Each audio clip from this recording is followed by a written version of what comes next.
What happens when a neighbor's obsession with keeping order becomes a weapon? And when your name, your dignity, hangs on a rumor, who stands with you when the doorbell rings? What if the man next door decided you were the problem? Porch whispers turn into posts, accusations typed in bold, shared at midnight. I'm Elena, architect, quiet, careful, and suddenly the face of a neighborhood alert. He says I'm behind the packages missing and the midnight grinding sounds. HOA emails multiply, subject line screaming, investigation. A patrol car slows, windows glinting, my dignity gets cross-examined. He smiles across the hedge, clipboard high, certain I'll fold. Stay with me, because what comes next will test everything we think we know. I moved to Maple Crest in March, drawn by broad porches and old elms. I live alone, work remote, and draft homes that breathe light. Harold Pike, HOA chair with a permanent frown, introduced himself carrying bylaws like scripture. Weeks later, packages vanished from porches, and a metallic grinding kept neighbors awake. Harold pointed at my attached garage, said he'd seen traffic at odd hours. I own a hybrid, a toolbox, and silence. By Sunday, the neighborhood forum dripped with accusations.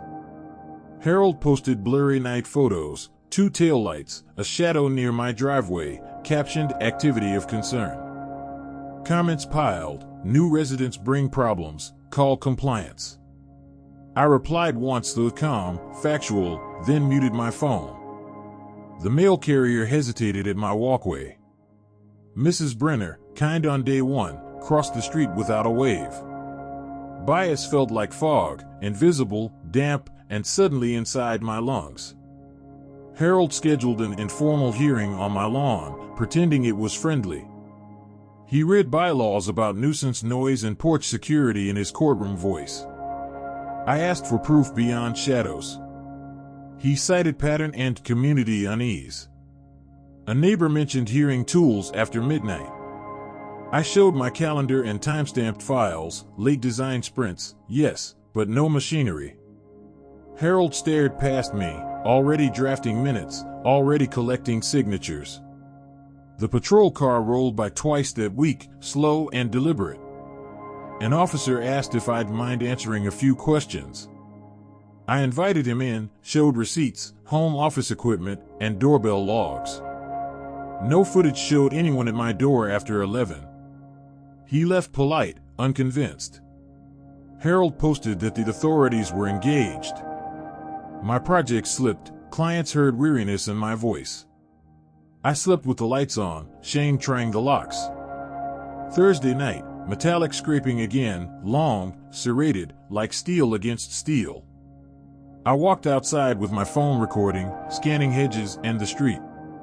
Across from me, Harold's motion light flicked on, then off, then on again. A pickup idled briefly near his side yard, tailgate down, and no plate visible. The noise stopped. Silence, except for my heart, drumming like warning. I turned, and a fist hammered my front door. And then, the knock at the door froze every breath. Officer Reyes stood on the porch, steady and tired. Another complaint, he said, eyes apologetic. I played him my fresh recording, the pickup idling by Harold's hedge. Reyes listened twice, eyebrows lifting. That sound, he said, isn't a saw, it's a catalytic converter being cut. He'd heard it before. He asked about cameras. I had one on the porch, none on the side yard. His pen paused, like a question mark. I bought a battery camera that night and set it by the hedges, aimed at the street. I told no one. 2 nights later, the sound returned, short, frantic. The camera caught silhouettes near Harold's driveway, a crouched figure sliding under a car, another keeping watch. The idling pickup again, same dented tailgate. My stomach turned. The figures never crossed onto my property. Yet by morning, Harold posted, noise traced to east side garage. I took the clips to Reyes. He leaned in, face sharpening. These guys like neighborhood pages, he said. They read panic like a map. We reviewed timestamps. The thieves hugged shadows around Harold's yard, then slipped down the alley. Reyes asked if Harold had cameras facing his driveway. He says they malfunctioned, I said. Reyes exhaled, the kind of breath that tastes like doubt. He asked for permission to canvass quietly. Harold doubled down, calling an official HOA hearing in the clubhouse. Fluorescent lights buzzed over folding chairs and lukewarm coffee. He stacked complaint letters into a tiny tower. I brought my recordings, the pickup, and the silhouettes.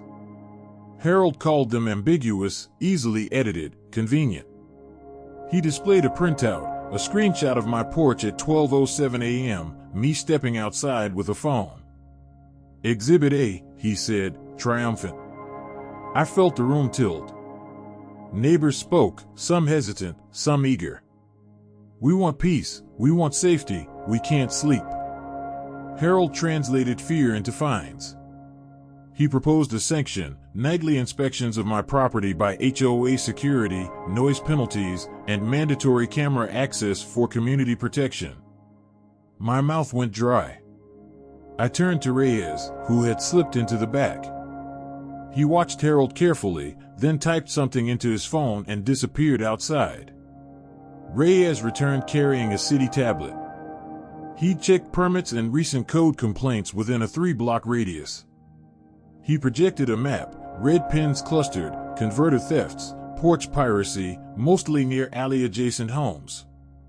At the center, Harold's corner lot.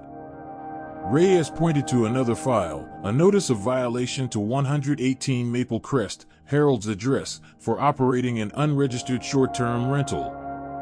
Strangers in and out, cars at odd hours. Harold's mouth tightened. The rule he cast on her was now aimed squarely at him. Murmurs rippled. The data didn't accuse, it illuminated. Guests to an illegal rental brought chaos, thieves followed, and imagining easy pickings. Harold's pattern moved like a spotlight and landed on his porch. He sputtered about temporary guests and helping friends. Reyes asked for guest logs. Harold claimed privacy. The clubhouse thermostat clicked audibly. I offered my footage, again.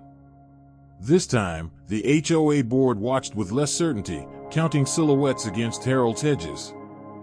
I printed stills of the pickup's dented tailgate, matching 3 separate nights.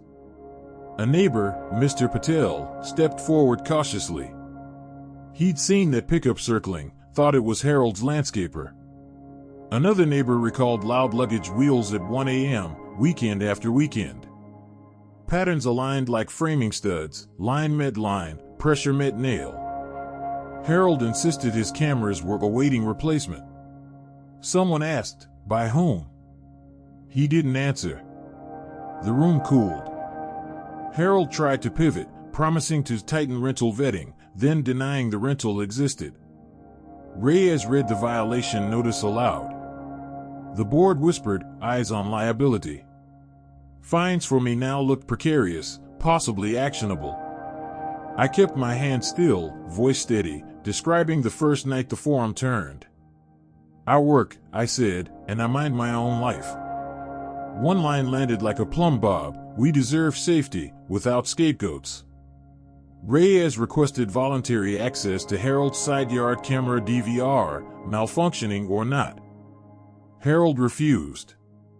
The board reminded him compliance rules apply equally to officers. He demanded a recess. I asked him instead to view doorbell shares from neighbors on my side of the street, crowdsourcing the timeline. Phones emerged, thumbnails blinking. The pickup appeared again on Teresa Lane, pausing under Harold's motion light before vanishing toward the alley. Whispers hardened into conclusions.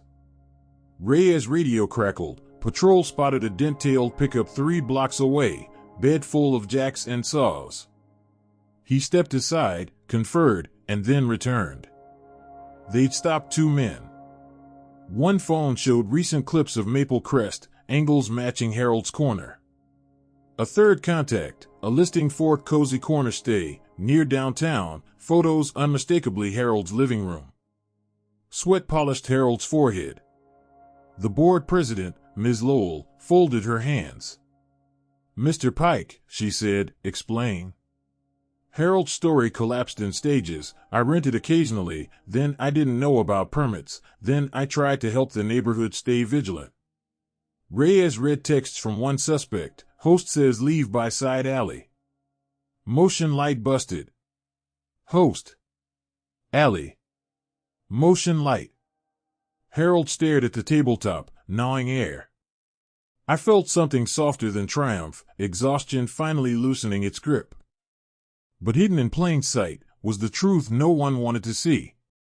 The truth: Harold had installed a cheap Wi-Fi camera pointed outward, not inward, leaving blind corners tourists used and thieves learned. He'd complained louder to mask responsibility, letting suspicion drift my way. Reyes played a final clip, taken from the suspect's phone, showing Harold's checkout instructions, the alley route, the broken bulb. Gasps, then stillness. My recordings were not the defense anymore, they were context the neighborhood had refused to hold. Reyes outlined charges unrelated to me: unlawful short-term rental operation, obstruction by false statements, and potential civil penalties for negligence contributing to property crime.